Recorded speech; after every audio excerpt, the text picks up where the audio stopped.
I thought I couldn't stay raw vegan because I lacked discipline, but the real reason was something I planned to take to the grave. For years, I carried the fear, the resentment, the guilt, and the shame for periods of my life that I hadn't properly faced. And when those surfaced, I would fall right back into those old habits of binging and drinking and getting out of control. So in this video, I'm going to show you why secrets can keep you stuck and quietly bring you back, and specifically what you can do to break free from that so you can stay stable and consistent as a raw vegan. Why I thought discipline was the problem. So initially, I would keep these things in my life, the secrets, the dishonesty, the guilt, and the shame that would end up controlling my emotions. And I would have doubts and old beliefs and old stories that would play as a result of this. Now, what would happen is I would just try and work harder to move through this, or be more full on, be more intense. But what ended up happening is I never actually dealt with what was underneath the surface. And because that was going on, when I committed to being raw vegan, it would be in bouts of time. And then I would shift right back to being binging or drinking again. And then I would come to a period where I'd reset and I would continue forward, and I would go again and be more intense and fast even more extreme and do water fasts. And I would just up the level more and more, thinking that as a result of this, I would magically be able to stay consistent. And there were periods of time, short periods of time, mind you, that this did happen. But inevitably, I would fall right back to the old behaviors. So it wasn't something that was sustainable. There had been other things in my life, like sports and that through my willpower and work ethic, I was able to work through. But what I found to be true is I had to become willing to look at this stuff, to be honest, to really go through the areas of my life that I kept at bay for so long. So what I was really looking to escape through food was the fears I was going through, the anger that I was experiencing, and being very angry towards my mum, being very angry towards certain people at early periods of my life, blaming things. I would have a lot of fear of not being good enough. Or an example of this was when I left the job, mind you, in a fast food restaurant. When I left a job there, the last week that I was there, I didn't give any notice to my boss. I just said that I'm leaving and I left. And I was meant to give notice at the time, and he asked me if I could work a little bit more before I started my next job. Instead, I didn't take that on board. I looked out for me selfishly. I left that job. I started the next job as soon as possible, and that was it. Now, that was one decision that I made. What I didn't have the foresight at the time was I carried that fear of leaving that job and the way I treated my boss at the time with me throughout. So over the years, when I lived in that same area and that same fast food restaurant, mind you, the person had left there, I avoided that. I would walk around that because I didn't want to see my old boss. I didn't want that confrontation, that argument, because I know in my heart that was the wrong thing to do. But what I didn't do at the time is I didn't make amends for that. I didn't stick it out with that job. So that stayed with me. And when you accumulate these things over life, like I did, being shocking at the start, lying, being selfish, treating people really poorly. Not all the time, but a lot of the time, what happens is that those things stay with you and they build up internally. They can come out physically, so they affected my health.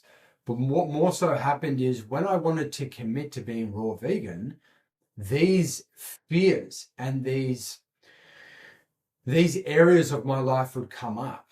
So when people say this is a spiritual endeavor to live this way of life, this is the reason why it's a spiritual endeavor. Because if I'm not completely honest in my life with these types of things, if I don't address these areas, if I don't take ownership of them, then what's going to end up happening is I'm going to go through my life and these are just going to build more and more and more. And I'm never going to be free from it. So how secrets keep the addiction cycle going? An example of this is early days when I tried to go raw vegan. What would happen is when I transitioned, when I was going through a challenging time, I would think of all these things that I had done and I was selfish with, I was angry towards, I was fearful over. The emotion and the overwhelm as a result of that would then justify my thinking for me to binge. It's okay. It's okay to seek out food. It's okay to go to alcohol and drink and escape and void these areas of my life. It's what I did. It was my coping mechanism for it. But you take that coping mechanism away, and what ends up happening is now I can't cope. I have to go back to it. Or, which is what did happen a lot of the time, if I didn't use that mechanism, I would look to other areas to act out in, whether that be sexually, whether that be through food, whether that be towards other people. I'm just very selfish. And if I don't have a way to grow through this, to operate through life and not have this crux or not have this escape, then two things are going to happen. Like I mentioned, one, I'm going to go back to binging or using alcohol is what I did, but let's say back to binging or using food as comfort. Or two, I'm going to intensify these areas and act poorly in these areas. Now, there is a third door. And that third door is, well, how do we get through this? How do you actually process this correctly to be free from it and move forward? And what I sought help in and what I chose to do was get very, very honest, deeply honest, to digest some harsh truths about myself. And what I did is I got some papers out, and on one list, I went through and listed everything I was afraid of. The second list, I listed everything I was angry towards. The third list, I listed everything I caused harm or everyone I caused harm against. And then the fourth, which was really crucial, is I put down all the secrets that I had, that I wanted to take to the grave, that I didn't want to tell anyone, the money I stole, the abuse that I felt, not feeling good enough as a child, all these acts that kept me stuck from moving forward. And when I went through all these lists and spoke to them with God and spoke about them with another individual and put these behaviors into certain categories of where I'd been selfish, inconsiderate, where this had come from, why I'd acted in this way, then I started to get free from it. And what happens is it becomes very powerful. Some things happened immediately. I became immediately free. It was like a big weight had become off my chest. And the other component was some things took a bit of time to still work through. Like when I talked about these instances with a trusted person, some of these areas continued to come up, like the abuse that I experienced. And I had to work on that, do a lot of deep, deep work on it, really looking at these areas of my life because I didn't want to stay there anymore.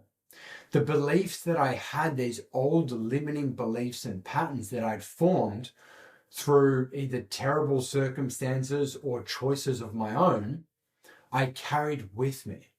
And that kept me stuck. It kept me in a position where I didn't know how to act going forward. And the best way I could do that was to act out in these areas and use, instead of the power of truth and honesty and processing this and a God, a God of my own understanding, I chose alcohol. I chose food. I chose these areas to act out in so I could feel better, but it never got to the root cause of what was going on. It never actually dealt with what was truly going on with me. So when I started to face these areas of my life, what I noticed is because I was free from it, my thinking around food and binging cleared. The noise in my head started to quiet down. And what I found is it wasn't just being successful, being raw vegan and living a lifestyle healthy and very content with my food choices and my health being really optimal. What I found is I was a much better person. I was looking to help others. I would be honest. I would be less reactive. I would live my life in accordance to what I believe God would have me be, in accordance to the values that I wanted to uphold to. Now, I wasn't perfect, still not perfect, still growing and learning and make mistakes regularly.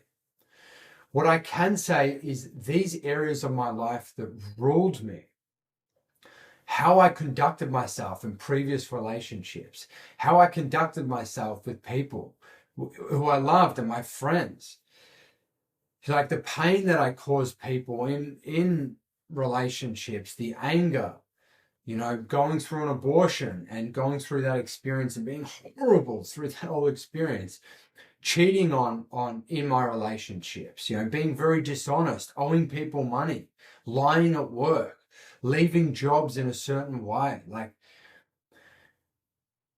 When I started to look at the areas to free myself from this and become very true and honest about these areas, I started to work through it. And as a result, I became successful with raw living foods. And what happened that was even more than that for me was I started to enjoy the person that I was being, and others enjoyed the person I was being, certainly. And I made amends for a lot of the carnage that I created. This created a much better quality way of life for me. And in doing so, it allowed me to be able to stay consistent and be solid with raw foods. So if you're looking to have some help and guidance in this area and be stable with raw living foods and not binge, just click a link down below and we can book a call, go through it, can get a plan of action in place so you can get free from it and experience what you truly want to achieve with your health, which is what I've been able to successfully do, and I'm on that journey to continue to grow. So all the best and love you guys.